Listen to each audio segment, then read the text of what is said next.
sweet from here on, by the looks of it. Tyler told me last night that Polaris, if you want to buy a new Ranger right now, 6 months out. Isn't that crazy? That is insane.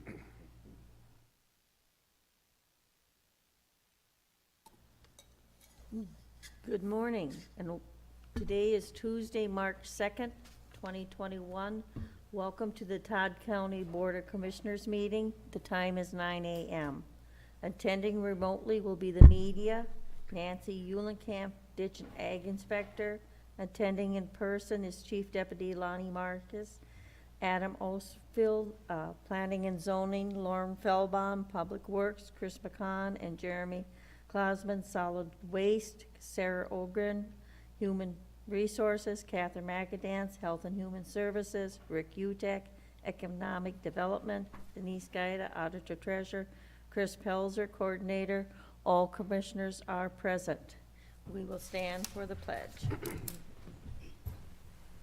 I pledge allegiance to the flag of the United States of America and to the republic for which it stands, one nation, under God, indivisible, with liberty and justice for all.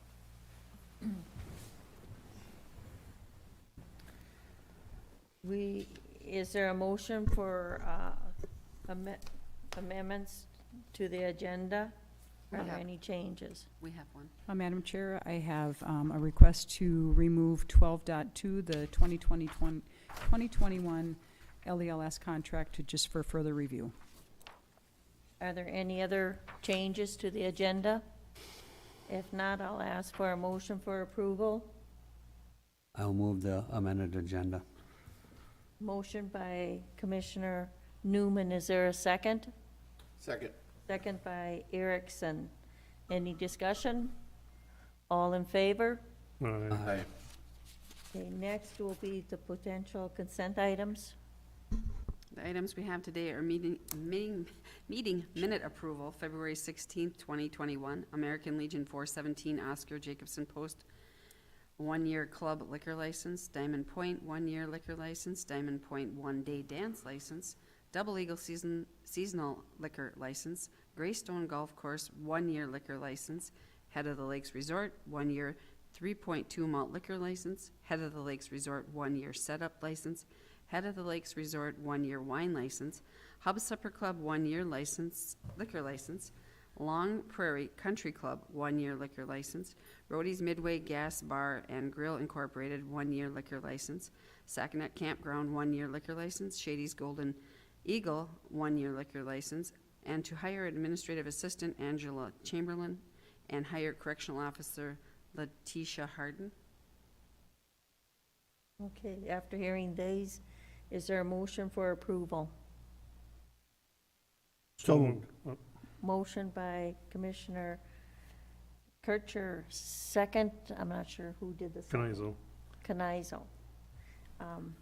Is there any further discussion?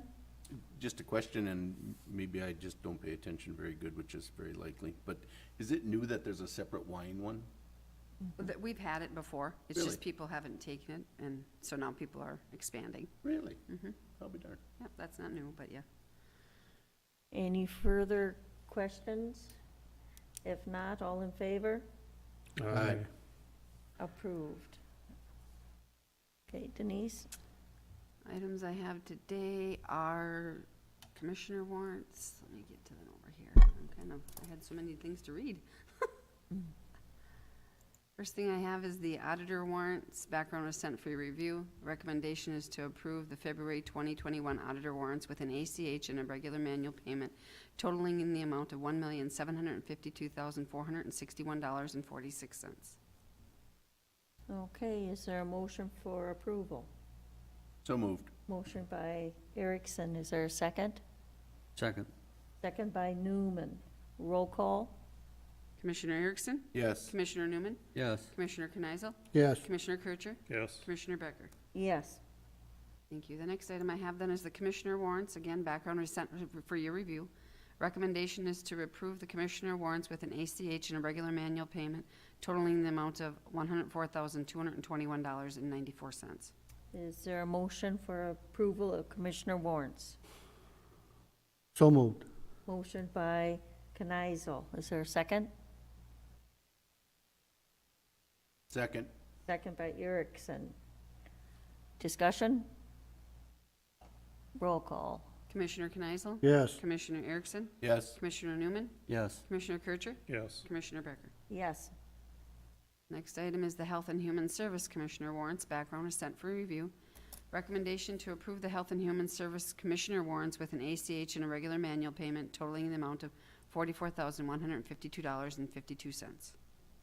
Is there a motion for approval for the Health and Human Services Commission warrants? So moved. Motion by Newman, second. Second. Second by Kircher. Any discussion?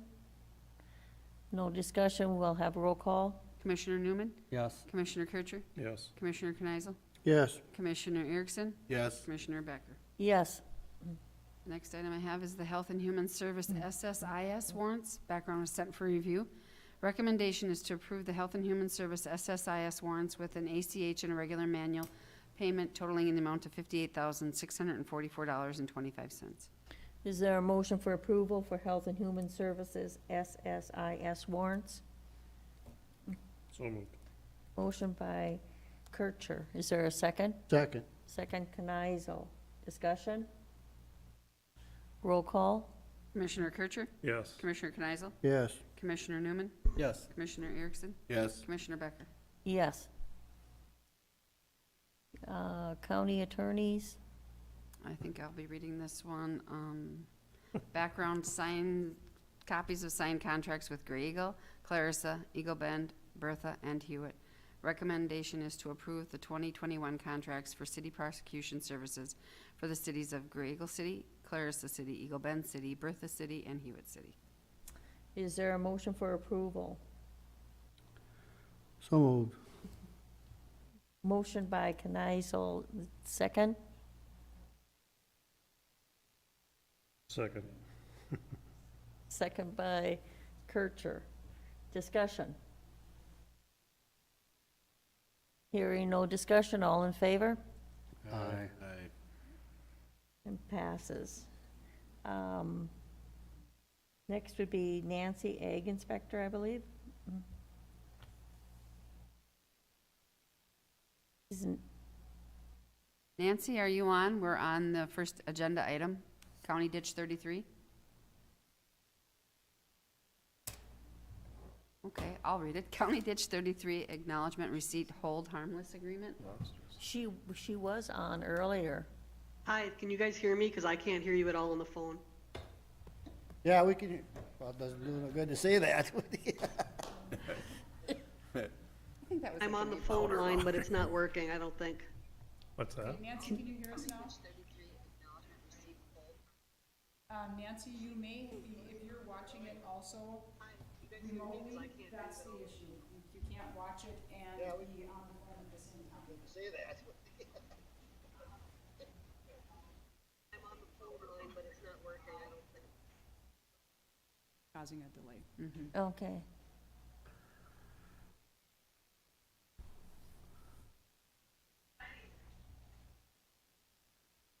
I would move forward, Denise. Okay. Just go I'll ahead and have continue Denise to- read it. Okay. Okay, we'll move forward. Nancy, if you have it, I'll ask for comments. I don't know if she can hear or So not. but- her background is, the attachment is the whole harmless agreement, and she has an aerial photo. Recommendation is acting as ditch authority acknowledges the receipt of the whole harmless agreement petition from Pete Basel to clean up a section of County Ditch 33 on parcel 20-003730 in Reynolds Township, section 33. And there's the application he made. And I believe her map is here if you wanted to see it. Any questions or anything before I ask for a motion? Concerns? Nope, just correct pronunciation is Basil. Just for Basil? that's Okay. okay. That's why I hesitated. Yep. Thank you. You're welcome. And then I'll ask for a motion for the approval of ditch 33. So moved. Motion by Commissioner Erickson. Is there a second? Second. Second by Newman. Discussion? Hearing no discussion, all in favor, say aye. Aye. Opposed, and passes. Her next item then, she has the acknowledged receipt of a whole harmless agreement ditch maintenance CD number 32. Her attachments are the whole harmless agreement along with an aerial photo. Recommendation is acting as ditch authority acknowledges receipt of a whole harmless agreement petition from John DePreez to maintain a section of County Ditch 32 located on his property in Turtle Creek Township, Section 8. There is his whole harmless agreement along with the aerial photo she's providing. I will again ask if there's any questions that we should get to Nancy before I ask for a motion. If not, I'll ask for a motion for approval for ditch maintenance on CD 32. So moved. Motion by Kircher, is there a second? Second. Second, Knizel. Discussion? No discussion, all in favor? Aye. Okay, accepted. Next, we'll go into Public Works. Good morning, Lauren. Morning.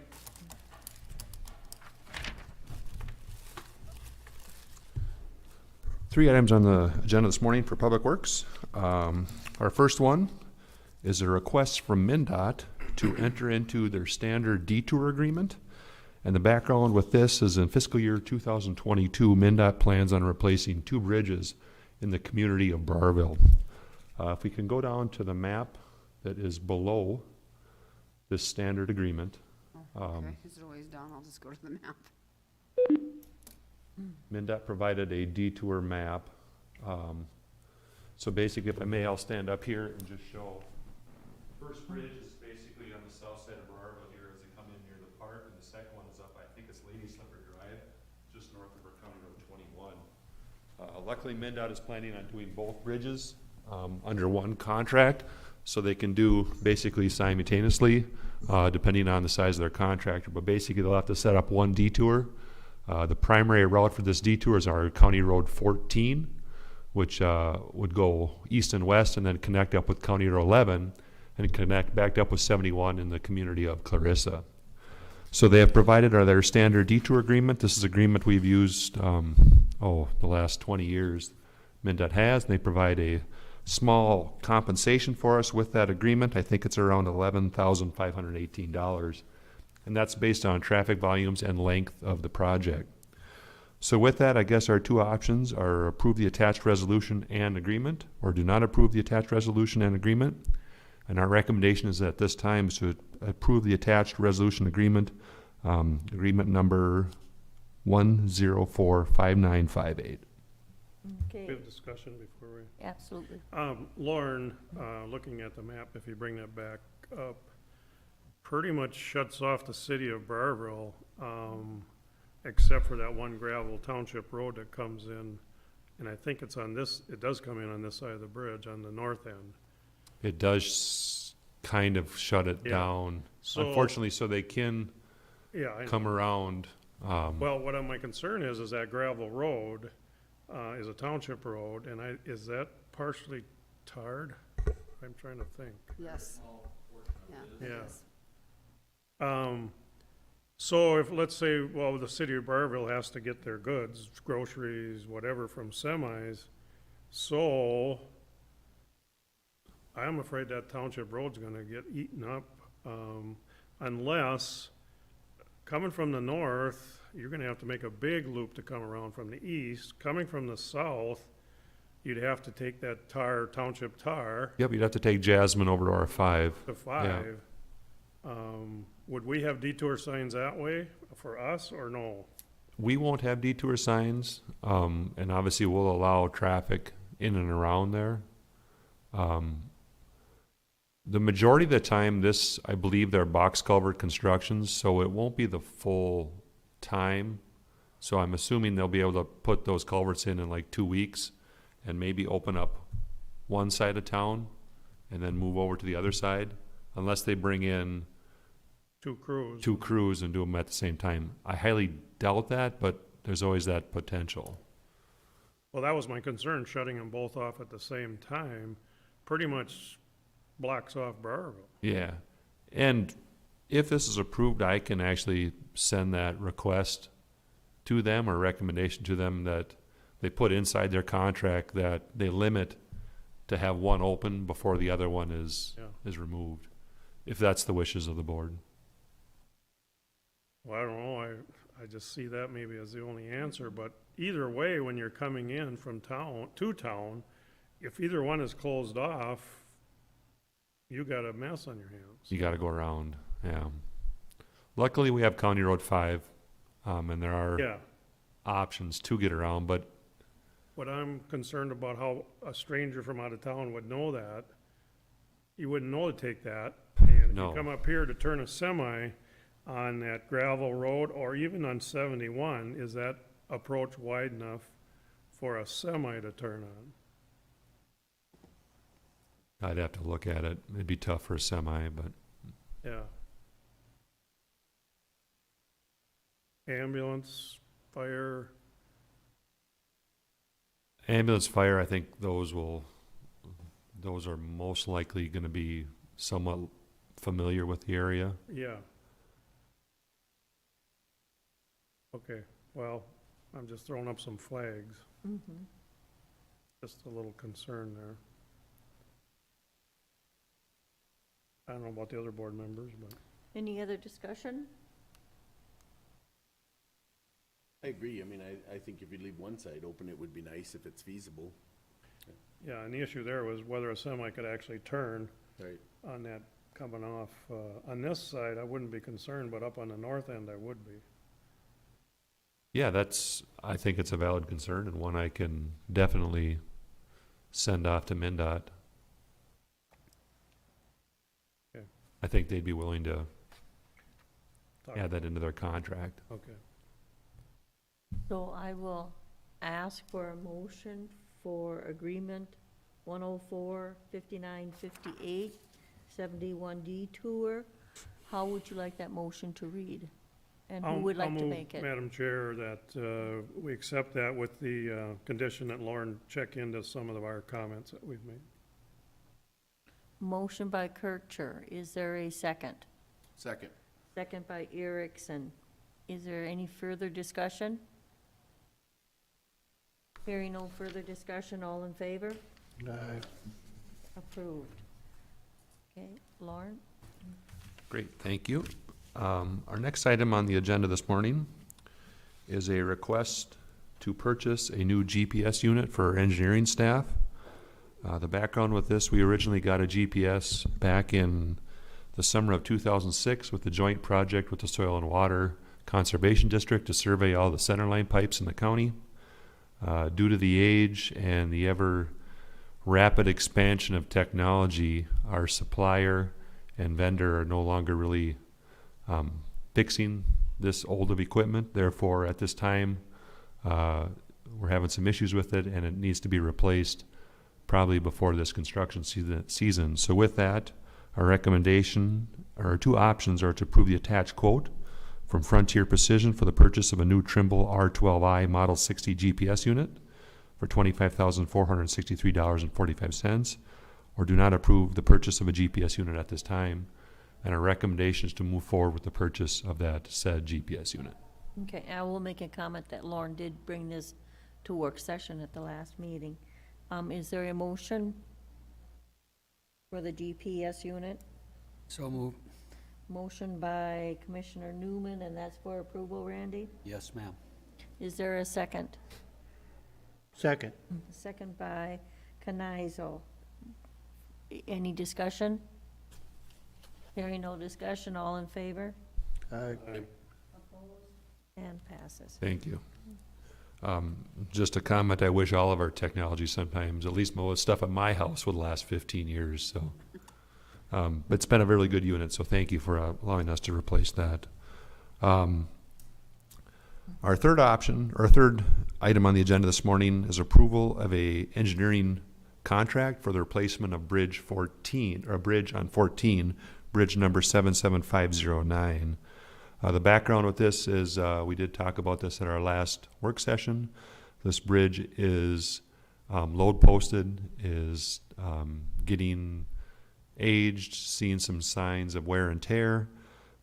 Based on that, we went out and requested and did a RFP and received actually 3 proposals now back from engineering providers in the area.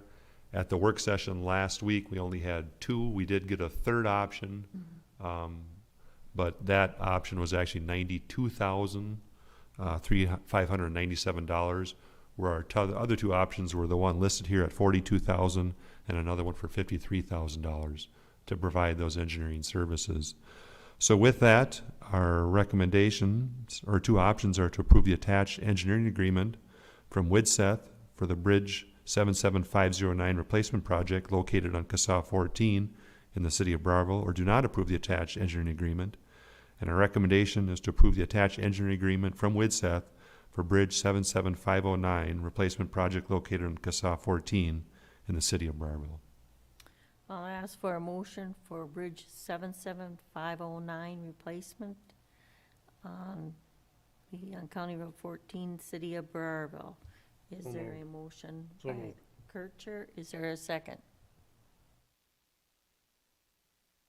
Second? Second. Second, Erickson. Discussion? They're gonna have their hands full there in the city of Burrville for a while. Luckily, this is going to be scheduled the year after, is Okay, when we great, anticipate great. this. Assuming there's bonding money. Obviously, if there isn't bonding money, it'll just get delayed till after. No, we definitely would not do it next Yeah, I year know, at the I was same just- time, absolutely I was not. just So, saying, it looks like a couple years of headaches, so unfortunately, yes, but, when it gets done, it'll be good. yep. All in favor? Aye. Opposed? And carries. All right, thank you very much. Thank you, Lauren.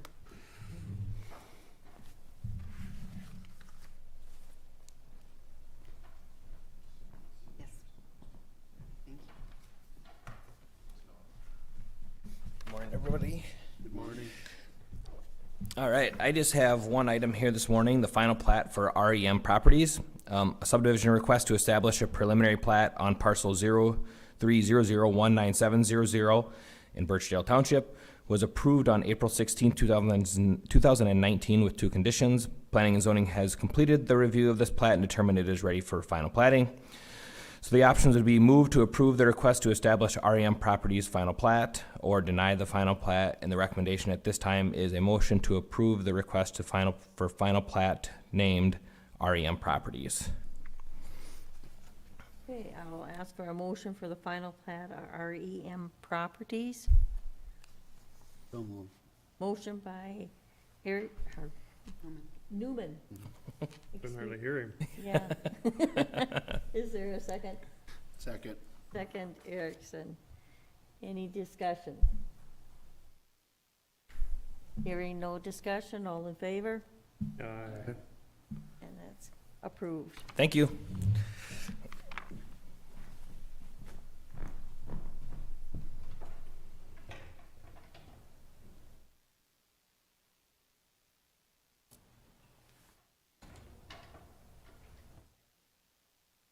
Actually, Chris McCon and Jeremy. Oh, so they're on phone? Nope, they're supposed to be in person. Chris, are you on the line? Chris McCon? Catherine's here. Catherine's here. We're a little Yeah, bit ahead of good schedule. job. so. Yeah. Right, good morning. Morning. I'm just speaking to Michelle Fishbach's representative out there. Oh, All right. So Jackie and Steve, as you know, are in sunny Florida today. So quick update on COVID. Do you guys have it pulled out or available? On your desktop. Yeah, It it will was Okay. up up on the here. screen, that's fine. I can That's- just start sorry about that. talking. It's the COVID update for today. Oh, right here. One down, I believe. Perfect. All right, as of today, we've had 2,480 cases in Todd County. That's cumulative count since last April. 31 COVID-related deaths. We have not had a death since January 14th, which is great. We have not had a case in congregate care since January, and as of 2021, we've only had 1 case in congregate care, which is really optimistic. We are seeing, if you roll down to the graph that I have below, a slight uptick since mid-February. From what I can see, some of this has to do with our middle and high school students who returned to school in mid-January and who, of course, like to socialize and are active in extracurriculars and sports.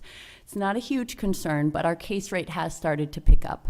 We got down to about 10 for a case rate, and we're now at about 35, 36.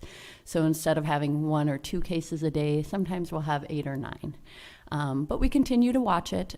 None of it's as concerning because our hospitalizations and our deaths are all down, which is great. That being said, those are lagging indicators, so those could tick up in a few weeks, but I don't anticipate it. We're very fortunate that the vaccine efforts have been pretty strong, where a majority of our at-risk, especially in our congregate care, 65-plus community, have begun to be vaccinated, which is good. All right. Tomorrow's clinic will be doing 300 doses again, 100 second doses, 200 first doses. We continue to offer to 65 plus, but we are seeing a slowing down in that population. It does feel like those who want it have been getting through pretty quickly. CentraCare as well has said the same thing, that those 65 plus clinics aren't filling up nearly as quickly as we would have anticipated. But I think that shows that, most likely we're starting to saturate that population. The state numbers state we're at about 45% of our 65 plus population has been vaccinated. Those are a little delayed, those numbers. I anticipate we'll get to about 60%, and I think we'll sit there. We do know there's some vaccine hesitancy still. We can't force people to take a vaccine. So the state's goal is to get to 70% of the entire statewide 65 plus population and then to move to our next groups. And the state has, we don't have that thing anymore. Oh, well, it has a graphic out. I can't show it, too bad. The state's begun planning for those next groups. I'm not going to call them 1B. I don't even know what they're called anymore, the next groups. And the anticipation that when the state hits that 70% mark for the 65 plus, which could be next week, that we'll be able to move into the next groups. And I'm going to read them to you. Initially, it will be those 18 to 64 with very specific chronic conditions. Cancer patients, sickle cell anemia, Down syndrome, a couple of those very specific conditions that, of course, healthcare will be vaccinating.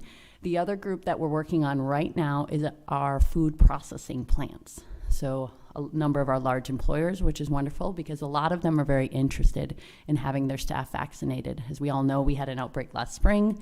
We continue to see some cases in those facilities, but the close proximity of working conditions makes it a place where you could see additional outbreaks. So we're very excited to move on to that group. Most likely that'll occur in a couple weeks here. And then we'll move to other people with chronic health conditions. And the underlying health conditions they've outlined are cancer, chronic kidney disease, COPD, Down syndrome, heart conditions, immune compromised state, obesity, pregnancy, sickle cell disease, and type 2 diabetes. I will stop there for questions. Questions? I have one, the new Johnson & Johnson 1 dose. Are we going to see that come to our county? We should. The state just said yesterday they're actually receiving doses this week. Okay. That'll mostly go to the metro. 42,500 doses are coming to the state this week. And that will only ramp up further, which is wonderful. I think our food processing plants are a really good candidate for that vaccine. To be honest, it'd be so much easier to go in there and give them 1 dose than to worry about any employee turnover, that type of thing. And also the side effects are more minor. So that's a really positive for the Johnson & Johnson. So we're very optimistic. This week we won't be receiving any Johnson & Johnson, but possibly next week. Okay, good. Just seems like it would speed up the process and simplify it, and like you said, less side effects than what happened with the other 2, at least with me. Yeah, with a lot of us. And they've said lesser side effects. Yeah. Again, I think the issue is the 2 dose.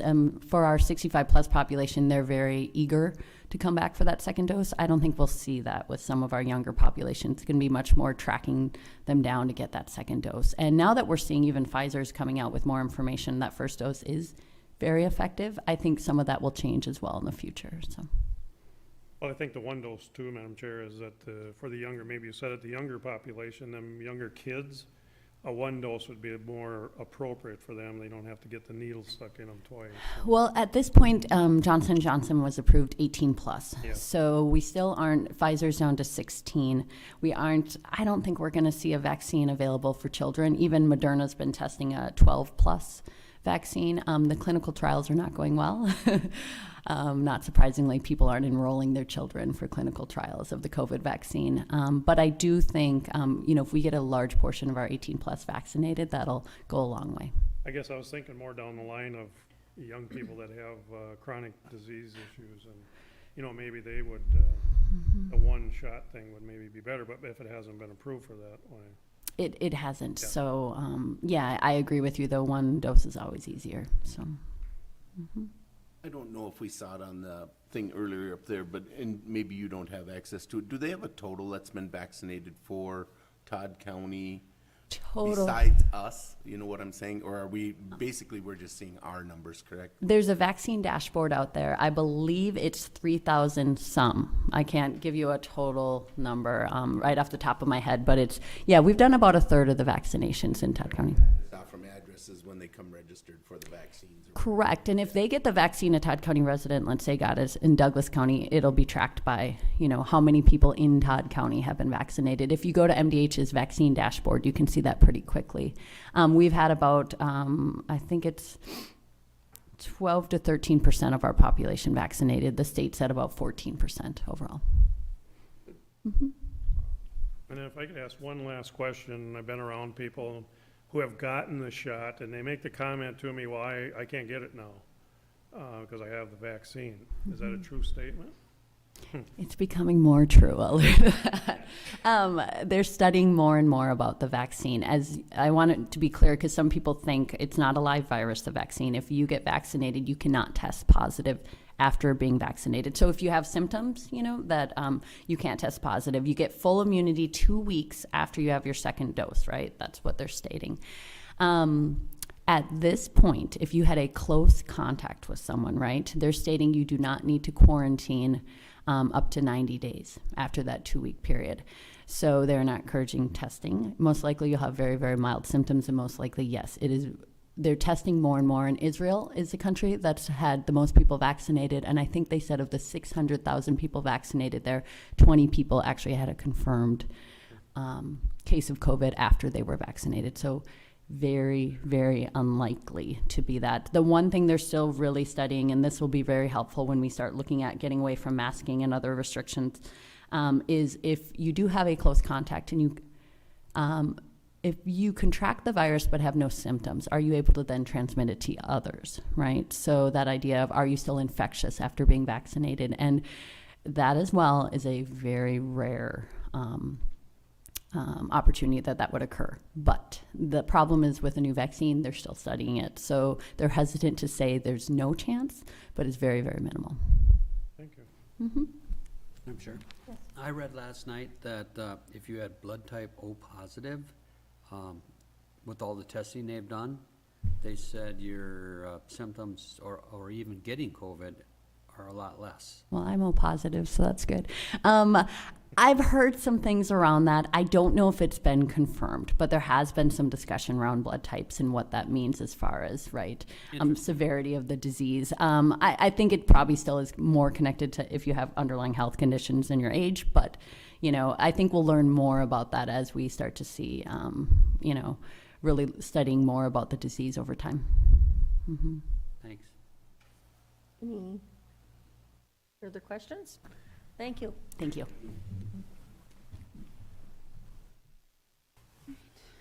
I don't know where I'm at here. Then we'll go back to solid waste. Oh, solid waste. Solid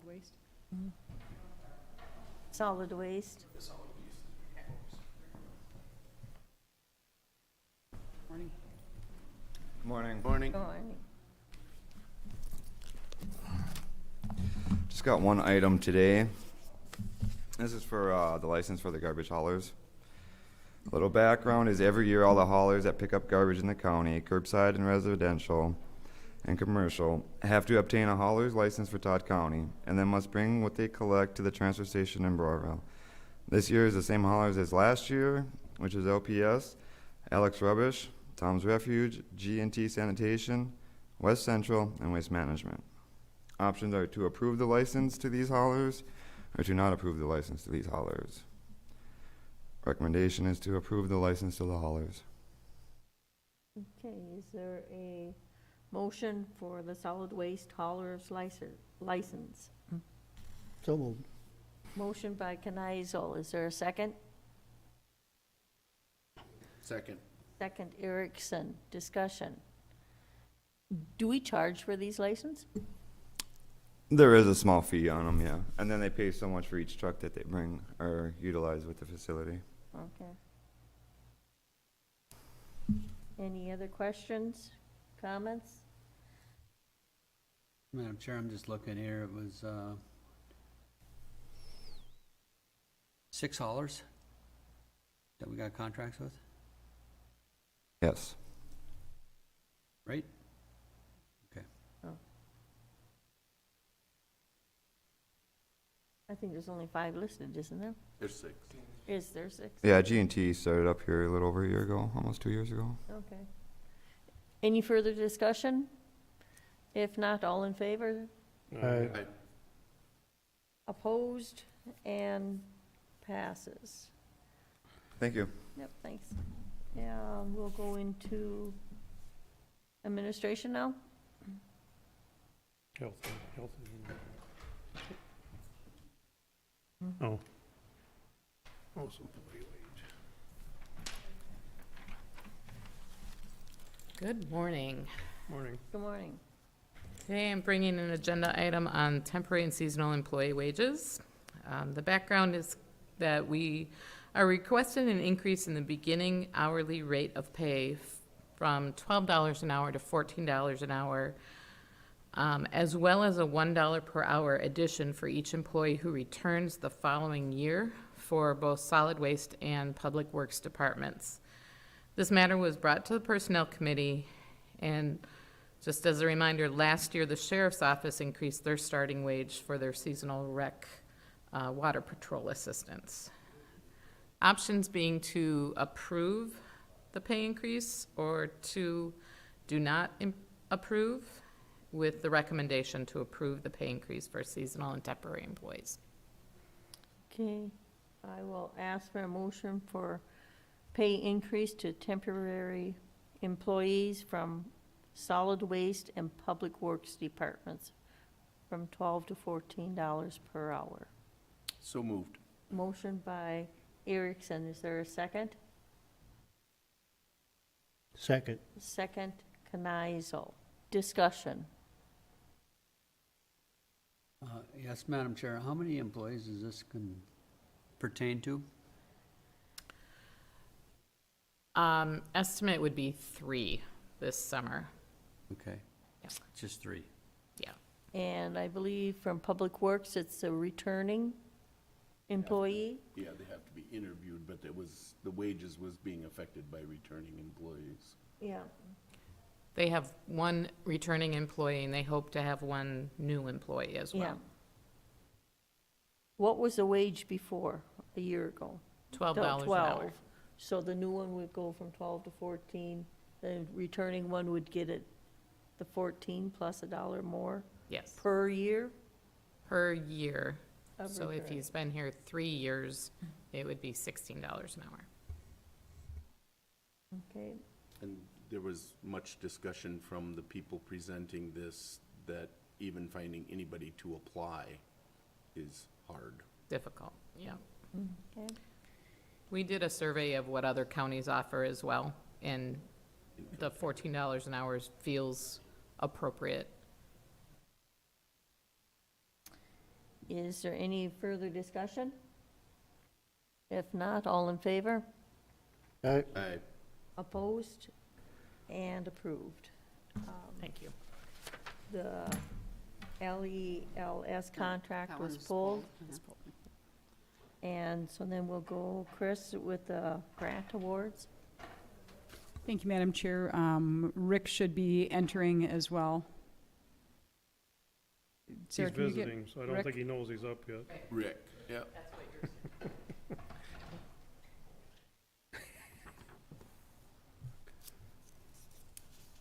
I think they have a better discussion out there than we do in here sometimes. Oh, I think so. Madam Chair, I have a board action this morning to approve the grant awards for the Todd County Grant Relief Program. The background is a grant relief program with application and guidelines were approved on January 19th of 2021. Applications have been received and eligibility determined by Economic Development. The Grants Review Committee has met and reviewed the determinations and are recommending the Board of Commissioners approve the grant awards as presented. Just a little bit of additional background. The Grants Committee that was utilized was the same one that was used for the CARES Act grants, and that involved Kevin Hess, Melissa Rademacher, Rick Utek, and myself. And we spent quite a fair amount of time reviewing all of the applications that have been submitted. The options are to approve the grant awards as recommended by the Grants Committee or do not approve, and the recommendation is to approve the grant awards as recommended by the Grants Committee. The financial implications for this, it's not listed here, but the total as of last Friday late was $243,256 if the grants are awarded as the application was written, which included a 20% loss in revenue. Could, if I may, Madam Chair? Yes, you I'm may. sorry, Chris, did you have some more? Madam Chair, I just wanted to make a comment to all the commissioners. Commissioner Becker has asked to abstain from the discussions. And Madam Chair, I just would like to ask, I'm a little confused, what are the percentages here across the board and up and down here? There's, can somebody fill me in on what that all means? Percentages basically were based on, Chris and I talked about additional words to the businesses, and they are from their claims on the eligible expenses. And basically what we've gone down is looking at, okay, but whatever the eligible expenses were, those are the amounts. 5% would be this much, 10% would be this much of what their eligible expenses were. Okay, so Madam Chair, if I could provide just maybe a little bit more clarity. When you look at this first column on the screen where the percentage is, that's the percent of loss that was determined for the business. Okay. And Rick, at any time, correct me if I'm making incorrect statements, but that was the percentage of loss that the business had over the 2020 year. Yes. And then the next column on there shows the grant amount. The additional information that has been provided to you is if larger grant awards if you wanted to make larger grant awards, you could add an additional 5% on to their already determined grant, and those amounts that you see listed could be additional grant awards. So with what we have done to date with this program, we have $243,256 that have been determined for grant awards. That leaves us with $230,000 roughly that's still remaining in these funds that we received. So with the way that our application was written and put together, we had asked to show a loss of 20% or greater over the course of the entire year. When we compare this to how the state program was done, it was to show a loss of 20% over any quarter. So we received 51 total applications. 20 of those applications met that 20% loss or greater, but we had some applications that came in at 17% or 15% and some that were in that 10% range. So one of the thoughts, because this is a program that is run by you as commissioners, one of the thoughts would be, in an effort to get more funding out to these businesses, we could look at the specific quarter loss versus the entire year loss. And what that would mean for us is that Rick has done an excellent job of looking at these applications, but he could look at the applications that we have in-house that didn't meet the 20% over the course of the year and make redeterminations on them. So that's one option which would allow us to put more dollars out to the businesses. with that, I would recommend that we also extend this program in case there's somebody else that didn't apply because they knew they didn't meet the 20% criteria over the course of the year. Could we just take one for example? There's one here with 268%. Could we just go across and tell us then what this all means for that business? That business had, I believe about, with the grants and everything, 29,000, grants included 29,000 income last year. The year before, it was 109,000 or somewhere in that range. So, yeah, they were significantly down. And it was a fitness center in Staples. So, they're 268% down on revenue, I'm assuming, or over Yeah. whatever. Then what's the 10,000 mean? That's the amount they applied for? The, which one on that for The them? One with 10,000. 268% down on toward the bottom. The $10,000? Yeah, That is the grant amount according to, they fit in the priority 2 category. okay. Where they had received money before, but they had also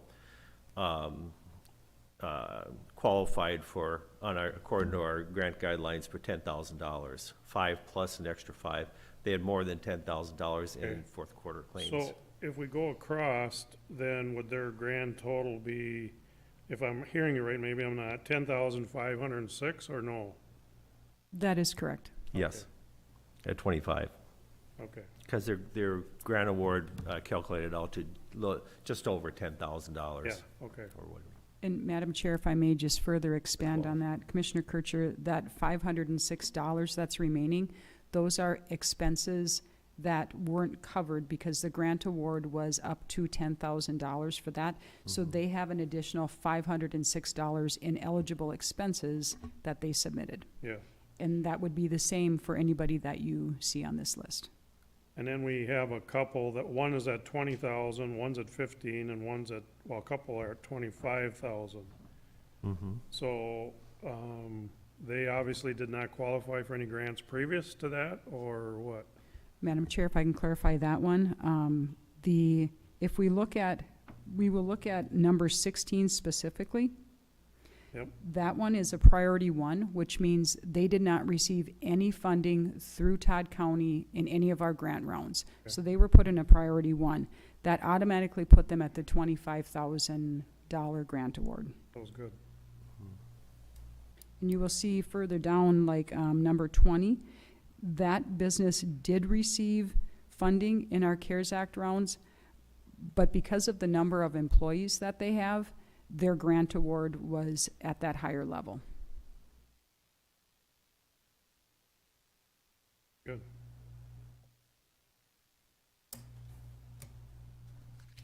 Any further discussion? But we still have money to spend. We do. So with that in mind and with some of the topics that we discussed, we could approve the grants that as they are here. We could add additional options, which would say that we look at the grant applications that did not meet that 20% because of the full year. We could take a second look and change that criteria to be based on any quarter within 2020, which matched the state guidelines. And we could extend the application period until the March 15th timeframe, which means we would have to have a special board meeting to approve those additional applications. It would allow us to get more money out to the businesses.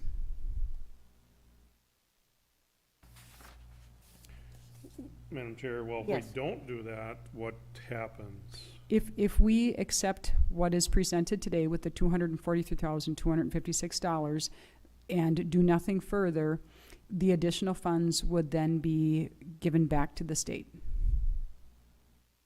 Okay, that should trigger us, board members. So we would delay approving these if we would go back and further extend the deadline, is that right?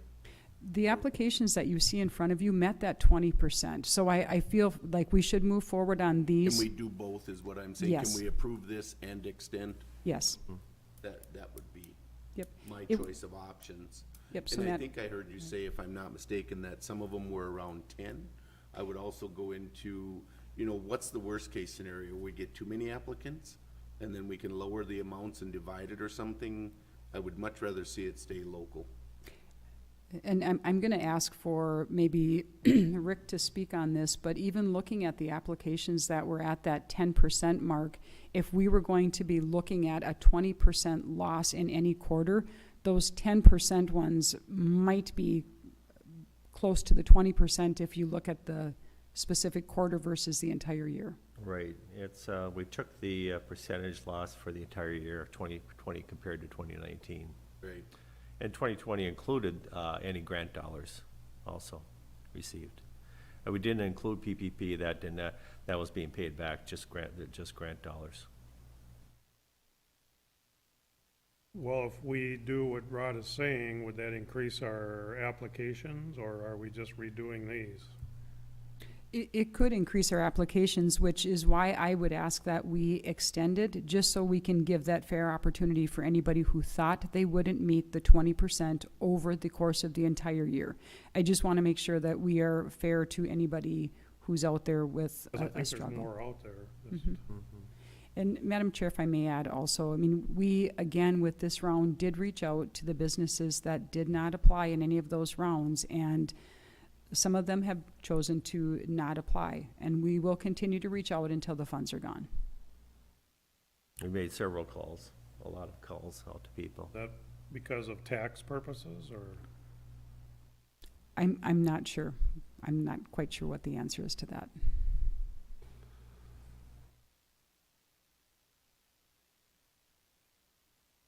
Any further discussion?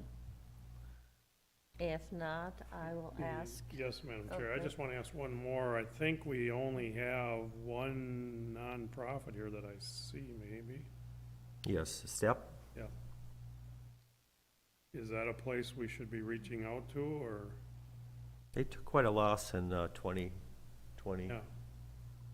Some went through on the first couple, I think, if I'm not mistaken. Is that correct? Some nonprofits, We had a fair number of nonprofits that were served with, through the CARES Act funds. either through the first or second rounds. Yep. Mm-hmm. Which is good. Madam Chair, if we do, if the board does wish to extend this program and also to change the parameters to be by quarter on the 20%, I would have a press release done up today so we could get that advertised, and I would also put that in the paper for the next 2 weeks. And that would inclusive of nonprofits, anybody? Yep. We're opening the door here for anyone. We open it up with the same parameters that we have within our application, with the exception of that parameter of 20% being within any quarter in 2020. This business relief package that the state has put out there does have specific parameters around what type of business they want to be. The state wanted to be sure that we served the businesses that were hurt the most and were affected by executive orders. So it could be a business that was directly affected and had to shut down. It could be a nonprofit or another business that was directly affected by a business that had to shut down. So we'd want to stay within those parameters. Well, and Madam Chair, I'm thinking more of the homebound businesses that, you know, like salons, some of them do their hair from the home, the baby daycare, things like that, that had to shut down completely. At least for, I think, what, 60 days, or was it longer for them? I think the first shutdown was longer than the 60 days. Yeah. So I didn't see any of them here, so I'm just concerned, are they satisfied, or are they just reluctant to apply? I don't know, but. We had a fair share of those businesses apply in our rounds from Yeah. CARES Act, and they were served, I feel they were served very well with the expenses that they submitted. And in fact, they could have been eligible for the second round, and some of them did receive second round funds, but received a very small amount because they didn't have more expenses. I mean, they didn't have enough expenses. Those specific businesses that you're mentioning did not shut down with this last round of executive orders in November. Yeah. We only had one application, and they oh, I'm sorry, we only had one application in the, for my salon in this last round here. And I don't believe they even made the 10% cut. Okay. Madam Chair, I think a lot of people out there too are worried about how they're gonna pay it back and the taxes. Yeah. If they're gonna have to pay taxes on it. And you gotta weigh that out. So, you know, is it worth getting $10,000 and you gotta pay $5,000 taxes? Probably not. Free money ain't free money, you know. Madam Chair, I did hear just a little bit on the news this morning regarding some of this exact discussion that we're having and the state potentially looking at waiving some of that. I'm not sure where that's going to go, but I know that that is a concern of the businesses at this time. Yep. But I think if the board wishes, we could do our due diligence and try to expend all of these funds right here within Todd County. And I would even go one step further, I guess, and I know you had talked about ones that were like 10% or something. If he could monitor or stage them down, you know, in a list of order or something, and have an option of being able to approve them to disperse this money, Okay. maybe wouldn't be a bad thing either. I mean, I know we have to probably draw a line someplace, but And that could be part of our presentation on March 15th. We just have to make sure that on March 15th or prior, we have approval. The payment does not have to be made on the 15th, but the board has to approve them on the 15th or prior, or they can't get approved. Right. So, again, I would just like to see it stay local instead of going back. Okay, at this time, I will ask for a motion for the grant awards. And I'd like you to state what your motion will be. I will make a motion to approve these here 20 and then to extend it down by the guidelines that you have to go by. To the March 15th, I think is. the March cutoff date, 15th, if I'm right. not mistaken, Mr. Kneisel. And the meeting date would be set for March 15th, because we could have it before, or March 15th is the date you would like to see it. I'll call for a roll call because we have one has to abstain. so. Yeah, absolutely. But I need to have clarification, then I need to have a second yet also. Madam Chair, could I ask that? Yes. Could I ask that Commissioner Kneisel maybe also clarify the 20% within any quarter of 2020? Yeah, yeah. That's why I said by the guideline, the state guideline, whatever it was you had to go by. Chris, do you want to read that motion back so everybody's clear? So the option would be to approve the grants as presented today, extend the program to the March 15th date, and change the parameters to 20% loss for any quarter within 2020. Okay, and that's a motion by Kneisel. Is there a second? Second. Second, Kircher. Any further discussion? Hearing no further discussion, we'll do roll call. Commissioner Kneisel? Yes. Commissioner Kircher? Yes. Commissioner Newman? Yes. Commissioner Erickson? Yes. Commissioner Becker Well, abstaining. abstains, yes. I should say abstains, to make sure they heard that. And correct. Thank you. We will get working on this right away, and we will keep you updated of our progress Okay, on the Chris, I'm that sorry. meeting date should be March 15th. 15th at what time? I believe 9 a.m. if that 9 works for the a.m.? What I commissioners. was gonna ask. What day of the week is that? That's a Monday. That's a Monday. Monday?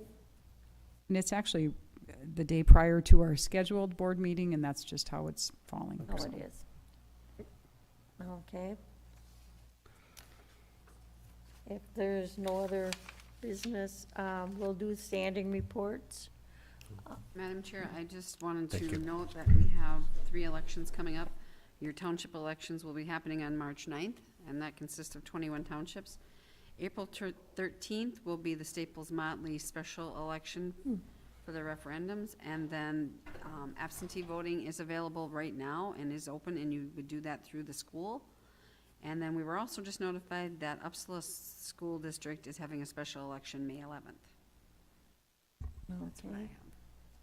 Commissioners, updates? I can give you one on, Hilltop Kitchen had our first meeting that we've had since this COVID thing started last month, and they provided almost 123,000 meals last year. So, and they got a new walk-in freezer, another walk-in freezer, and, you know, so they got a lot of stuff fixed up in the kitchen now. So. And they weren't on this. They weren't on Any- this list. were Not they? this time. Any other commissioner updates? The only thing I will add to that is I continue to hear nothing but good and positive things from the vaccination clinics, and so kudos to all those involved in distribution of that. Very good. No, Madam Chair, I've had several Zoom meetings, and some of them are pretty complicated. Some of them I discontinue because there's 20-some people on them, so it's really confusing, but I think we're getting through. But I'm hoping we get beyond this Zoom meeting stuff, so. Coordinator, Chris? I have nothing at this time. Okay. Then we will recess the board meeting we recess it till the 15th or the 16th, because we will have a special meeting.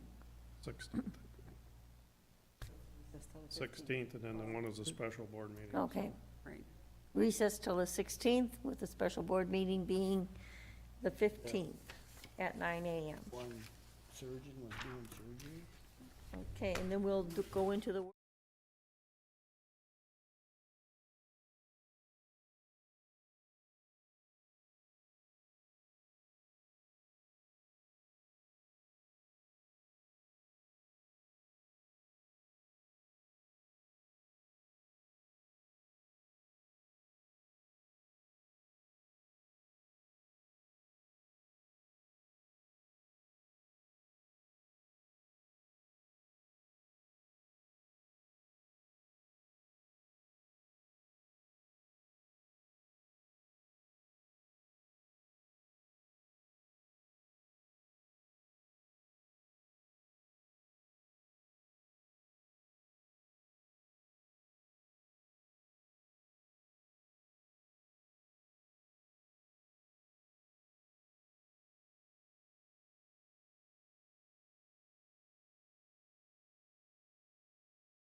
Attending in person will be Kelvin, District Outreach Representative for Congresswoman Michelle Fischbach, and Chris McCon, Solid Waste Director.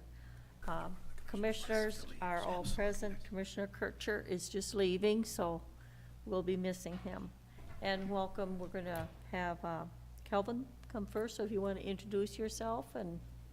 Into the mic, please. Yeah, my name is Kelvin Benson. I'm with Congresswoman Michelle Fischbach's office, and I'm just here today to make sure that the issues that are affecting Todd County are known to the Congresswoman and myself so that we can begin working on making sure that anything that we can do to help you is being done. I'm basically here today to learn. Okay, thank you. So we'll kind of do a question and answer session per se. I think one of the top issues around here is the broadband. Yep. And so if you got any insight to give us, we know we're in need of it. I know the schools are in dire need of it. What is your broadband situation? Because I found that counties vary massively, even internally. Do you have areas of the county that are in excellent condition and areas of the county that are appalling? Or? Okay, we actually had a grant, a federal grant that did the northern part, the Moran Township, a little bit of Staples, a little bit of Villard Townships, a CTC grant, and that just went in this last summer. And I know that because I'm involved, and it's so priceless to have that. We had nothing before. And I know there's areas around here that are still missing it, so. And Chris, maybe you can go into more of the Sure. southern So, parts. Madam Chair, just in looking at the maps that have been provided by the Office of Broadband, that they show that a large portion of Todd County, and I'm going to say with some fair certainty that over 2/3 of the county appears to be unserved. We do have areas that are underserved as well. The maps that we just recently looked at with the Office of Broadband were self-reported by the providers, so that might be why it's showing such a high area of unserved, but we know there's a great need within Todd County to have internet and higher speed internet in this area. So that is of a great concern. If the last year has shown us anything, it's that having reliable internet in every home has become pretty much indispensable in this modern world. Especially with schools Oh. and the students. And I believe with the year that we've gone through and understanding that we've had many students who were put in a position of distance learning and parents having to struggle through that with them, and also having workers needing to work from home, it's just brought that need really to the forefront. And I did see, Madam Chair, if I could just ask Calvin to maybe expand, I did see that Congresswoman Fischbach actually serves on a broadband board. Yep, she is the ranking member of the subcommittee on broadband in the Senate. Okay. So that's or in the House, which means that she will, being in the minority, of course, the Democrats do control and run each of the committees, but being the ranking member means Michelle will have capacity oftentimes to at least speak on the issue, and hopefully it gives her a greater flexibility when it comes to presenting bills and seeking funding for rural broadband. I see another thing that, up in our area when CTC came through is that they were willing to go out a little bit, branch a little bit farther, and then they could not because they were strict lines that they could not cross, and yet those people still do not have broadband or any internet connection. And why are those lines so strict that if they were available to go there and they were willing to get it to them because of these lines, they couldn't? That was part of a federal franchising agreement. It's got to be over a decade ago. As part of the significant push to expand broadband in the United States, the federal government, and I think it was the Federal Communications Commission, split up every area by provider to say, yes, provider, you are responsible for this area, you are responsible for this area. Well, when they made each provider responsible for an area, they also said no other provider can go into that area. And that's why you have certain counties where they go, yeah, the northern third of our county is amazing. The southern 2/3 have nothing. Yes. Madam Chair, Yes. I'm glad that Michelle's in a good position on the broadband, but part of the problem is we talk about the telcos got their own areas, and they get money, and yet they take their money and they spend it in St. Cloud, or they don't spend it in Todd County. You know, even like Long Prairie was underserved until a co-op came in and did it last year, or 2 years ago it was now. The telcos didn't do nothing in Long Prairie, the city itself. And in the rural areas, you might as well forget about them doing anything. So that's a big problem. When Carl Pearson was on, we talked to him about it, and he said, well, the telcos got so much power, they get all this money, and they can spend it wherever they want. They don't have, they can say that they are spending it, you know, on these small areas, but they don't. So that's one thing she's gonna have to try to see if she can put a finger on that and fix it a little bit. I don't know. Okay? Absolutely. Commissioners? That CTC you mentioned, I assume that's the Yes. local telecom company? It's, Yep. yeah, Consolidated telephone company. Okay. Would you have any input on why broadband is so expensive to expand?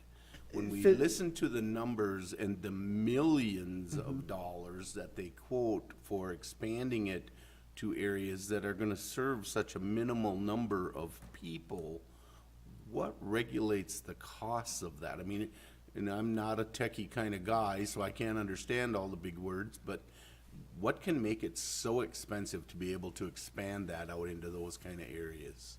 There are three core components to broadband. You have the servers and the telecom network. That's everything that you see in a telecom office. That's everything that directs and functionally what a switchboard is for the internet. Second is going to be the installation labor, and third is going to be the cables itself. Most broadband is, well, much broadband, I shouldn't say most, much broadband that is currently being put in is fiber optic cabling, which is extremely expensive on a per foot basis. Second, these wires have to be dug pretty deep into the ground, and that is a slow and expensive process, same as it would be, I mean, it's the same reason roads cost a ton, as you all know.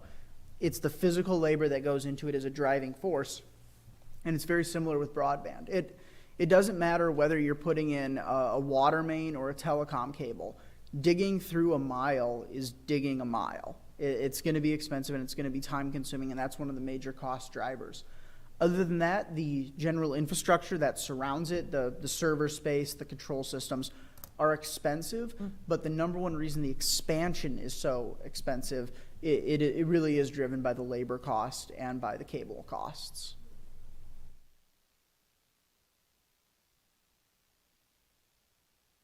I hope that's what you were looking for. I hope that was kind of the That's answer. good. I mean, touching on it is good. I mean, just still you look at it and the dollars required to do what needs to be done is astronomical. Yeah. I mean, it's large. And so the feasibility or the feasible timeline of it happening, you know, we like to talk about it, but what can be done about it to actually get it done? That's, Saying? yeah, no, I understand the challenge there, and that's something sadly that not only Congress, but the entire government and most municipal governments have been dealing with for over 20 years at this point. I wish there was a simple solution, but if there was, we would have figured it out. Any other questions? Yes, concerns? Madam Chair. So, tell Congresswoman, congratulations, number one, from Todd County. I've been a commissioner 17 years, have met Colin Peterson many times in person. And I was hoping someday I'll get to meet the Congresswoman in person. We in Todd very much County. hope that as well. Yeah. We very, very much hope that. Okay. Some other concerns is Todd County is an ag county, okay? There are some concerns as far as commodity prices, as far as corn, soybeans, et cetera.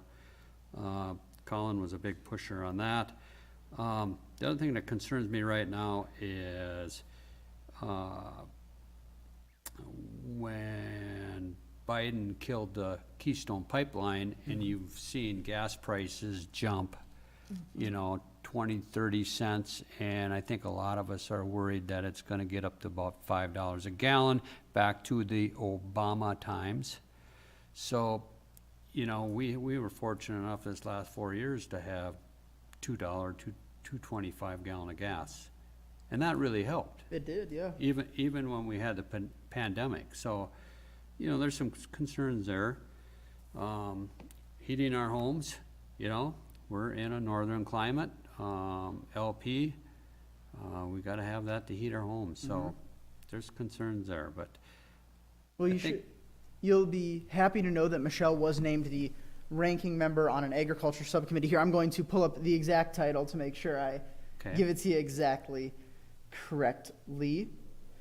The Subcommittee on Commodity Exchanges, Energy, and Credit, which is the driving congressional decision maker on those farm and agriculture issues that you mentioned regarding trade. Okay, all right.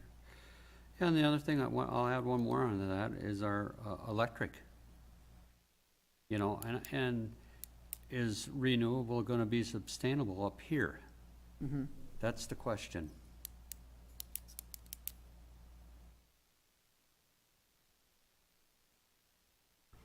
Sorry for the slow responses. I take meticulous notes to make sure that I don't miss anything, to make sure I give the Congresswoman accurate reports on everything. Okay, I appreciate it. Madam Chair, Yeah, Jerry. could you tell us the other committees that she's on? Because we, Can do. Let me get out the full list. So she is on, her big three committees are Rules, Judiciary, and Agriculture. Okay. Those are the big ones. And then she is on the, she's the ranking member on Commodity Exchanges, Credit, and Subcommittee, or Commodity Exchanges, Energy, and Credit, which is in Agriculture. And then she is also the ranking subcommittee member for the Rules Subcommittee and the Expedited Procedures Subcommittee. That's the committee that when somebody wants to have a 2 a.m. vote, that they're just giving notice of a couple hours before, kind of goes, okay, let's check this out. Other than that, she is also on the Biotechnology and Horticultural Research Subcommittee, the Antitrust, Commercial, and Administrative Law Subcommittee, Courts, Intellectual Property, and the Internet Subcommittee. That's another one relating to broadband. And the Constitution, Civil Rights, and Civil Liberties Subcommittee. So that's kind of where she's going to be. She's going to be doing a lot of administrative and a lot of, basically the House operations can be broken down into three parts: the political, the policy, and the procedural. And she's going to be doing a lot with policy and procedure, which is really where you would like a representative in Congress to be sitting.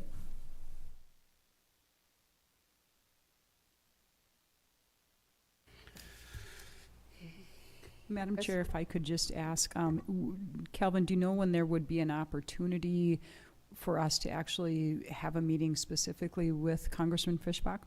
It's going to be a little ways out. I'm not allowed to reveal her schedule simply for security reasons.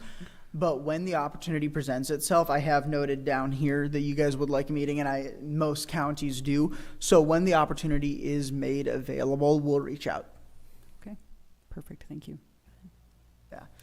I know Michelle would like to meet with you guys. I've actually spent quite a bit of time here in Todd County myself over the past 6 months. It's a nice place. You guys do a lot of interesting and unique things in this county, and that's something that Michelle would love to interact with. But there is, of course, some of the craziness of this session has had a little impact on how many meetings we can have.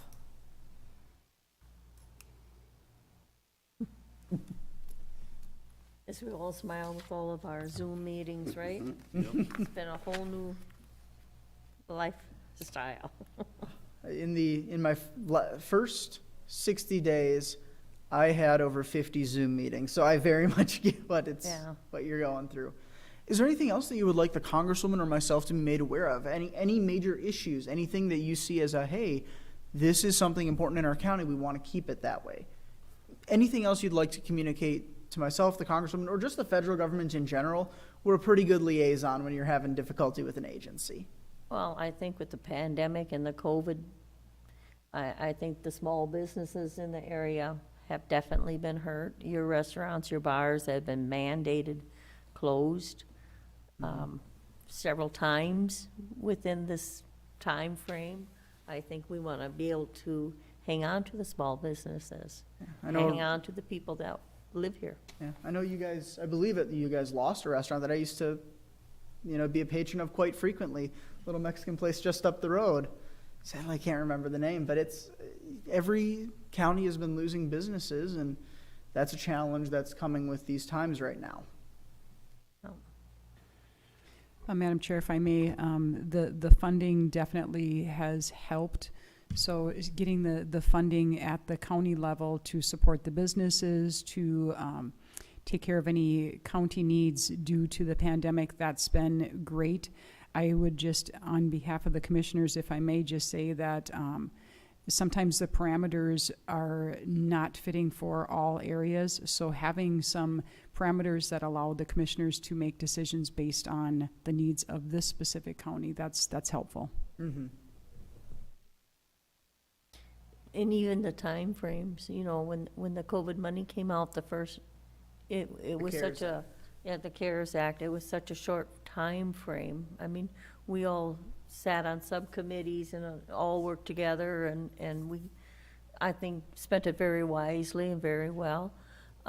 We were able to redo our expo building, and right now we're doing mass COVID shots in there. So it was spent good, but the time frame was really hard to meet. And Kelvin, where are you stationed out of? Or- Moorhead. Moorhead, okay. Based out of Moorhead. But I do have some local knowledge. I lived down in Starbuck, just south of here for a while. So I've spent quite a bit of time in this region. Okay. And my general territory as the district outreach representative is pretty much take St. Cloud, west and north. It's a pretty good sized area. Yeah. Denise, any comments as auditor I treasurer? would just hope that they look at the tax side of the world too, because of our local tax base here. COVID affected everything, but I think not everybody was able to get money to help subsidize. So now I have people not paying taxes to us. Are you the auditor or? Yes. Oh, okay. So then what happens is we're going to see a lot of these houses coming into forfeiture. Because Absolutely. people are just going to walk away. They're frustrated, they can't make their payments, the money's not there, and now they get us taxing them. Mm-hmm. And so that side of the world, I'd like to see some reprieve or some help to the people, because it's tough. Do you guys have significant federal property here in Todd County? Federal No. law. Okay, so you guys don't really have the whole taxes in lieu of payment, or payment in lieu of taxes issue then? I have a few built for like our DNR, and then we have a few HRA housing that. You've got the state side Yeah. of things. Yeah. Okay. Awesome. I think there's 2 that are involved in that, in the whole county. How's your guys' workforce here in the county? Are you finding significant workforce shortages, job shortages, aging workforce unwilling to, do the jobs that are available? What do you guys have here in the county? Go for it, Rod. I don't think you can go to a spot in Minnesota, period, where there's not a shortage of workforce, and I'm not sure it's a shortage of people that's the issue. I probably won't elaborate on that, because I'll probably get myself in trouble, but. Trust me, I think I know exactly where you're going with it, and I suspect I've heard it from a number of. I think you can go past almost any store and there's a sign in the window that says help wanted, but I don't have the answer for that either, so. Absolutely. So you guys do have your economy is remaining pretty robust, because I believe the main driver of jobs, the single largest employer is the poultry processing plant, correct? Or the meat processing plant, sorry, not poultry. There are actually numerous larger employees within Todd County that Okay. have a sustainable number of people, which is good. Good, but, yeah. And I think we are very fortunate to be rural and open as much as we are open. Mm-hmm. And our schools are in session, which is wonderful. So, Our health clinics or hospitals are a major source of employment in Todd County also. We have the Staples Lakewood system, we have CentraCare here in Long Prairie, right. 2 new hospitals within recent years. I actually just, I think yesterday spoke to the administrator over at CentraCare. Maybe it was last week I spoke to the administrator over at CentraCare. So Yeah. we're keeping in contact with your guys' medical facilities as well. Is there anyone in the county that you would like the congresswoman or myself to reach out to, and, you know, people that, you know, in the past have had difficulty with the federal government or have had a great relationship with the federal government that you guys would like to continue? Anything like that? If nothing comes to mind at this time, we can circle back and I can get that information to you. Yeah. Nothing comes to mind at this time. I'm guessing it's not, you don't have anything that's a particularly strong case. Is there anything else you all would like from me or would like to communicate to me? Yes, Calvin. I'll be inviting the Congresswoman to our District 4 meeting.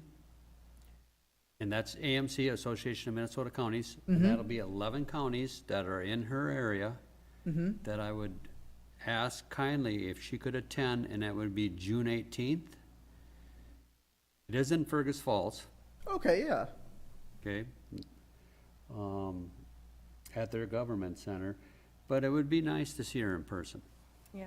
That's the Association of Minnesota Counties? Yeah, District 4 meeting. And the 11 counties are like Clay, Becker, Wilkin, Otter Tail, Wadena, Todd, Douglas, Grant, Travers, Stevens, and Pope. So we're all in her, Yeah.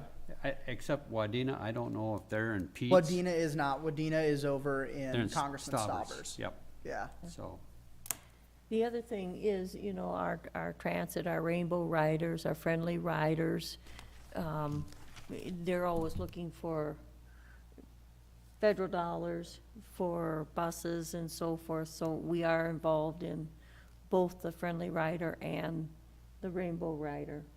Is the Rainbow Rider the same system that operates down in Pope County? yes. Yes, it is. Okay, I Yes, know we're that part of system it, then. yeah. We have a real interesting, because we're about halfway Friendly, and the south half is Rainbow, Yeah. so. Well, that makes a Yeah. lot of sense then. Anything else that we're, Awesome. Thank you for coming. Thank you all so much for the Thank you. time. This has been very informative. If you ever need anything, I believe I have sent Chris my information. Feel Okay. free to reach out. Give me a call, email, text, whatever, anytime, day or night. I'm always on call. So Okay. you randomly think of something at 9 and 8. Hey, I wonder what this is. Feel free to give me a call. I'm always here for you guys.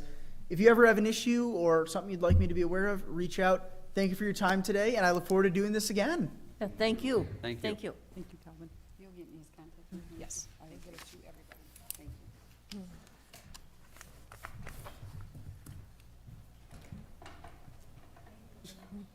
He had enough coffee. She's on an airplane. Energetic young fella. He's wondering the same thing. Good morning, Chris.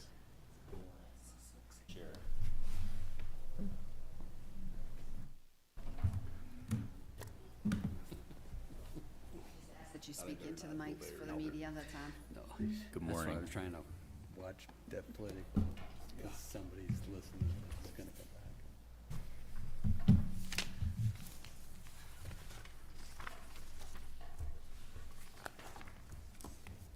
Good morning. Morning. Well, thanks for your time this morning.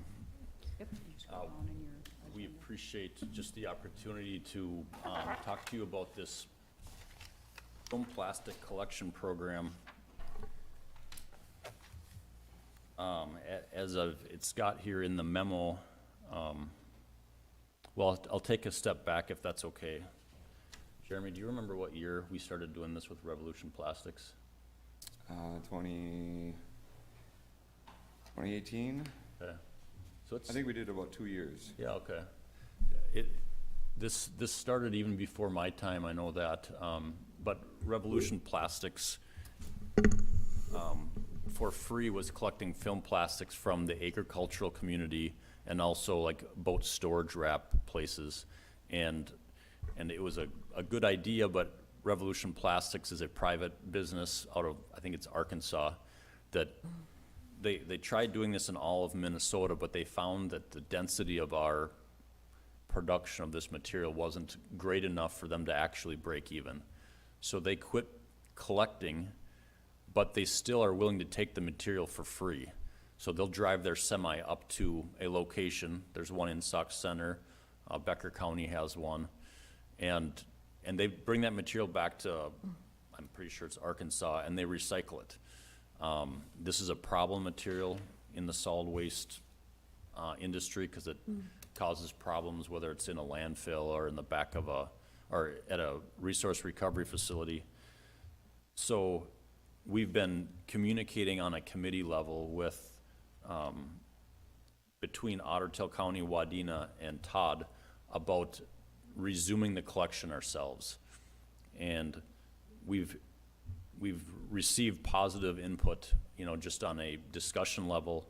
So Otter Tail County prepared a grant application to the Minnesota Pollution Control Agency and received about $232,000 of grant money for the purpose of buying the truck and buying 50 more 8-yard bins to allow additional farmers or boat storage places to, engage in the program.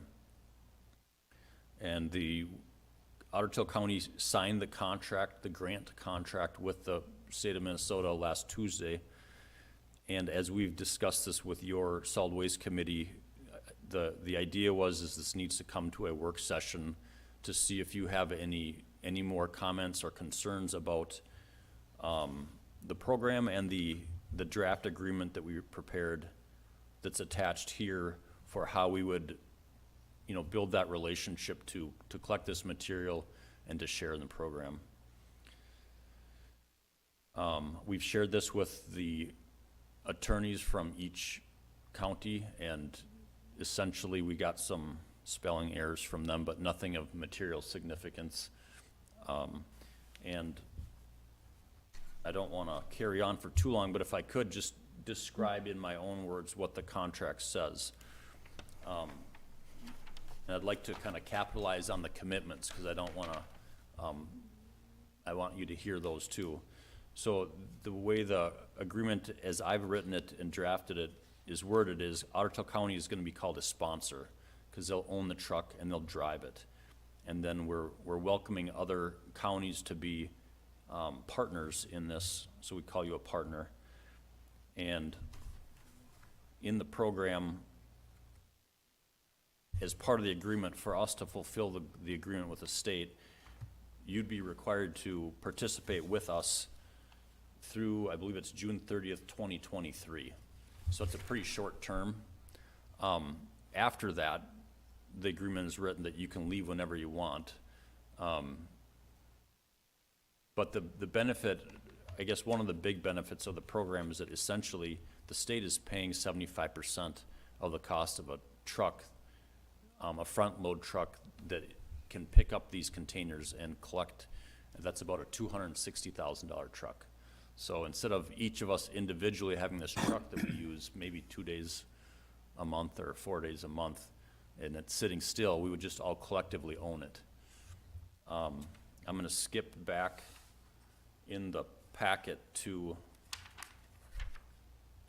it's page 6 or 7, I believe, in what you've got here. And this is not a part of the agreement, but it's my, I'll call it my honest guess at what the costs are.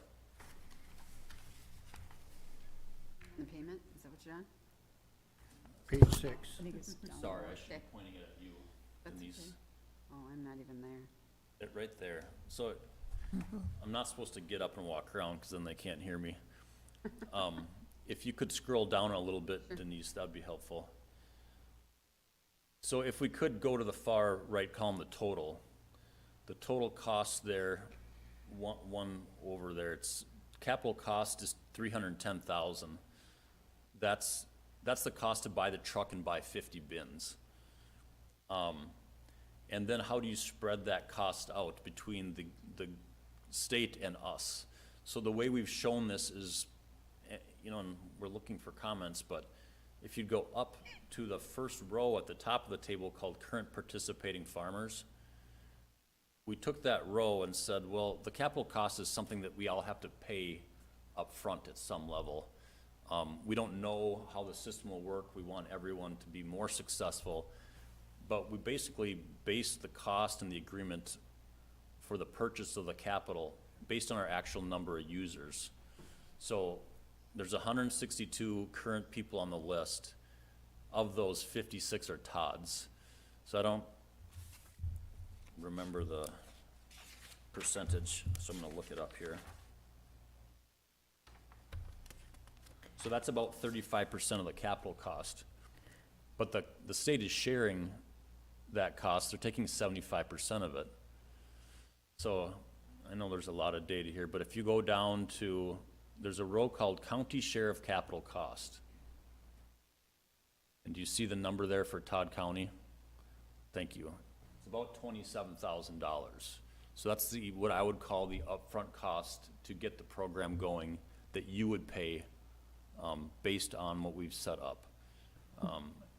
And that gets us the truck and 50 bins that we would share amongst whoever's users want another bin to expand that program. I guess I have a question, Chris and Jeremy. Yeah. Where did you get the number of current participating farmers? Where did that number come from? Them are the ones that were taking part in the program, because we did run it for about 2 years. Or 2 years ago, how many of them are still currently farming? Because we've lost so many dairy farmers, which would be your ag bags, your silage bags. Right, and I don't know that number. Really question if that number is even correct at this point. Sure. I'm sure it's not. I'm sure it's changed, and I would just anticipate it's changed for all of the programs, or all the counties. But that's the upfront cost, then there's the operational cost. So for the period of the program, we've built those costs actually not into the grant. So starting right out of the gate, we're paying for those ourselves. So the way this is written, the bottom line is that our estimate here shows the cost being about $440 a year per user.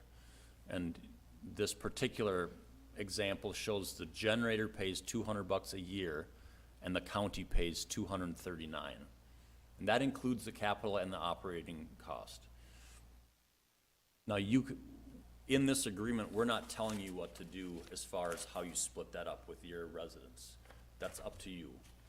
Ottertail County would just do the work. They would send you that bill of what it costs to do the work, and that you would communicate with your farmers, and as a board of commissioners, do you want them to pay $200 a year and you $239? That comes out to $439. Or do you want them to pay all of it, or do you want them to pay none of it? I don't even wanna, right now I'm kinda wearing the hat of all three counties. I don't wanna tell you what to do with your residents, but you would choose that for yourselves. That makes sense. Madam Chair, if I may ask, when are you thinking of implementing this? Has this been added to a budget line item in previous, Jeremy? Mm-mm. Well, if you look at, right, this hasn't been budgeted. Okay. But we've been doing the work for the 2 prior years, and I guess in my own words, as a enterprise fund, we have money that's available, because if you extend this out for the cost of the program, it's not a large amount, and we have that money to afford it for 2021. Perfect. I'm just wondering for upcoming years if it's something we should look That's at when right. we do the budget And and we would- finance too. Absolutely, and we build that into the budget. You know, if we move forward, the next question from Jeremy and I to you would be, I mean, we can put 0 in the budget and make the citizens pay for it all, or you could put all of it in the budget and make it free. What we tend to like to do is, free often gets us in trouble, because if it's free, they don't have any personal incentive to do a good job. And all sometimes becomes cost prohibitive, because they save $10, or they just burn it in their backyard because they don't want to pay $439. So we try to make it like a partnership. We pay some of it and they pay some of it. Well, just to touch on it, the reason why it really was never in the budget was because when it started, it was just gonna be like we break even type of thing, so we always did charge a fee for collecting it, which at that time was $55 per stop, which covered the tipping fee in Sauk Center to dump it, and then hiring, well, we used Long Prairie first, and then used Alec Rubbish the second year. and they charged us per stop. So between the two of them, that covered that two expenses. So basically, at the end of the year, then we broke even for doing the program or kind of So managing it. what we were doing before, we were breaking even on. Right, It wasn't costing the county, it wasn't costing Right. the farmer or anything. right. Well, the farmer paid. Well, but I mean. Farmer paid it, I'm they sorry, were- yeah. Yeah, $55 every time they had to come there to Yeah. dump it. And I'm glad you're bringing that up, and we can flesh that out here. The primary thing that we're looking at is really, do you want to join and do that program with us? And if we answer that question now, that's great. But you can decide that. You can talk to your residents, you can recount the stuff.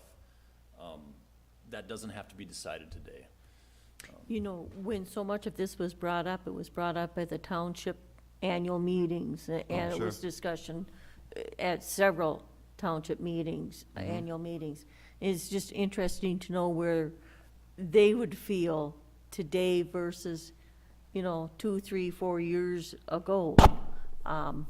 And I presume they probably won't be having another annual meeting this year either, so it Yeah, and that was was a good kinda- source of information. Sorry, that was kind of the nice thing about when we fired it up, is I did take the time and I called each farmer individually to Yeah. see if they're interested in it, you know, if they partake and everything, and everyone that we called did. It's just, it got down to be some needed it every month, some needed it every other month, and then some needed it quarterly, you know, so 4 times a year, so, And like I said, the dairy farmer in Todd County has declined very, very rapidly compared to what it was 3 to 5 years ago. and we're seeing a lot of the beef cattle, you know, even now, especially with the hay, because they all wrap the hay too. Okay. So, Yeah, it's not exclusively dairy. right, you just, yeah. And just to mention a couple other things, Otter Tail County has, through their board and their budget, financed to hire the individual for 20 hours a week that would cover all 3 counties to do that work. The baling we're showing in here is, once we have that material, currently we're bringing it to Sauk Center, and that costs, you know, based on our estimate, we're trying to project a program, but it's about $29,000 a year for all 3 counties. You know, one of the things that we'll want to do, you know, like all programs starting out new, you learn some efficiencies as you get it going. So, you know, a couple of those opportunities that we see are, one is that the baling is something that could be a benefit for all 3 counties if in your new facility we put a baler. We're paying 2.5 cents a pound to bale it in Sauk Center. You know, I don't know what your cost would be. Let's say it's 2.5 cents a pound, but now we don't have to haul it all to Sauk Center. Because what's the distance from here to Sauk Center?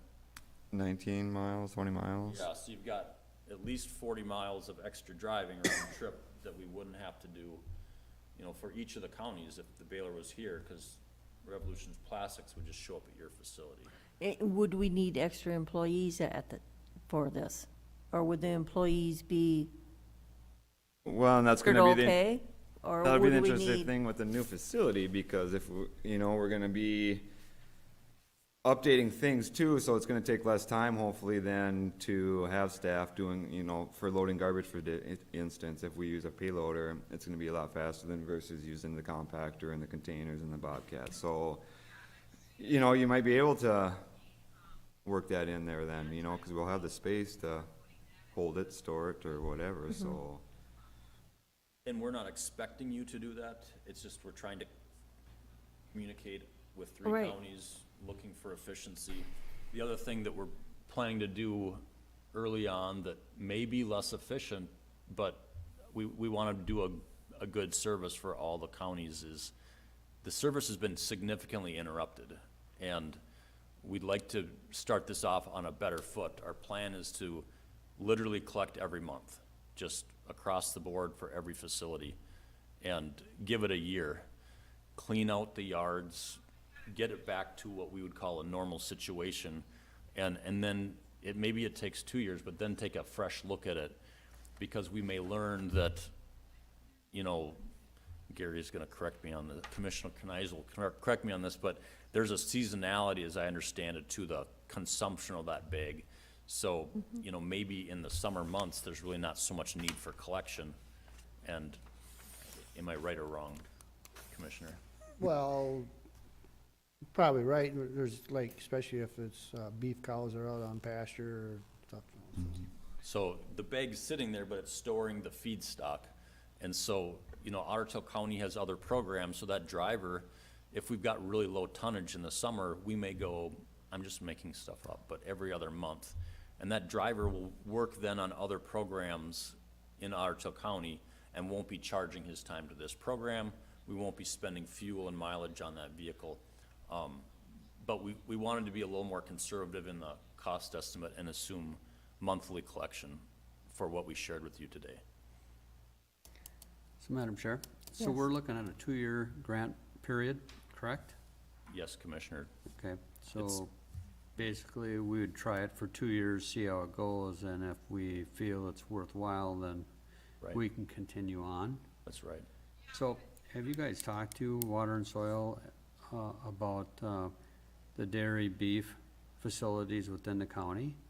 No. To get an idea of who uses them or not? And that would be a key asset to use, would be to go to Water and Soil, because they have a list of all Yeah. Sure. of them. Also, I don't know about the boat storage.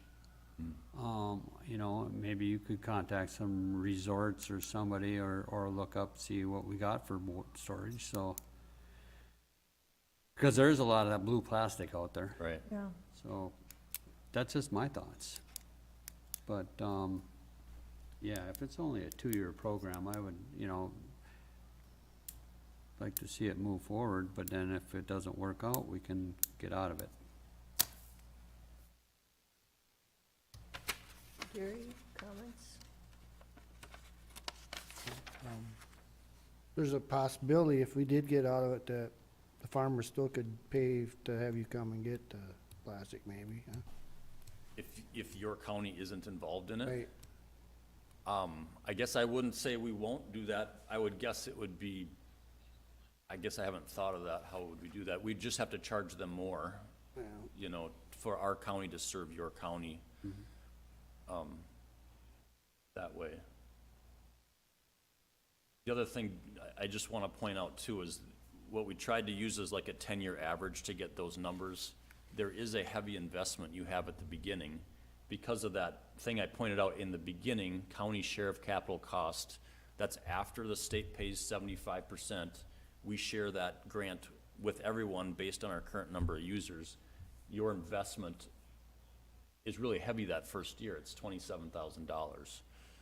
So if you exited in 3 years, you're leaving that investment with us. I mean, I don't want to, I guess I just want you to see that. So we're not going to sell the truck if you decide in 3 years you don't want to be part of the program. It may be through half its life, and we'll just continue using it for the rest of the program life. You would not reimburse Todd County back for the portion of it? No, I guess that's not what, the way we've presented it, we wouldn't do that. It just gets complicated, I guess. Rod, any, Nope, sounds okay? good. Randy, you okay?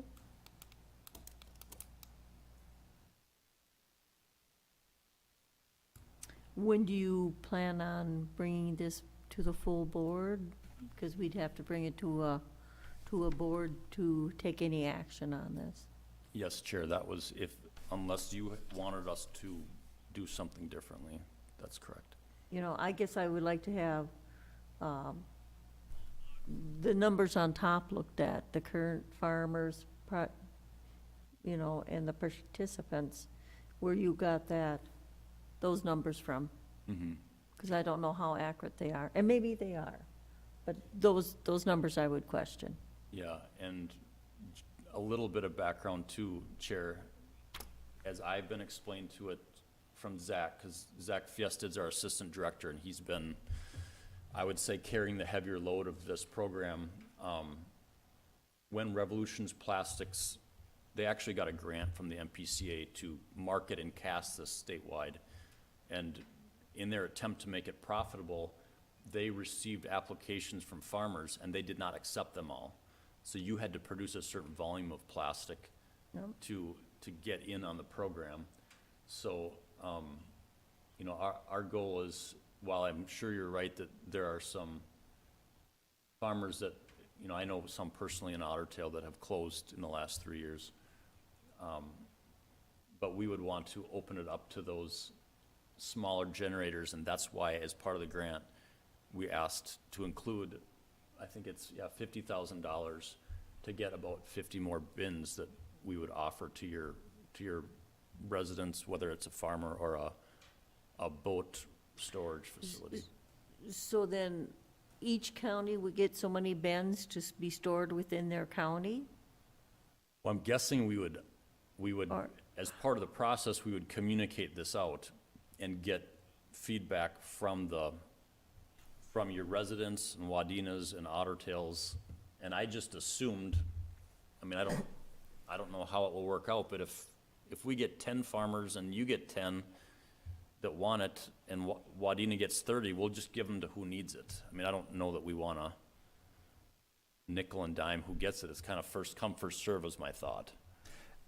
And actually, just to touch on that, I did end up receiving another 12, I think it was, in the first 2 years. Well, Morrison County they quit doing it, so some dumpsters became available. So we did get 12 more, and I still have 2 or 3 left there, but the other ones did go already from farmers that couldn't get it the first time around. So we did ship out a few more to the farmers around.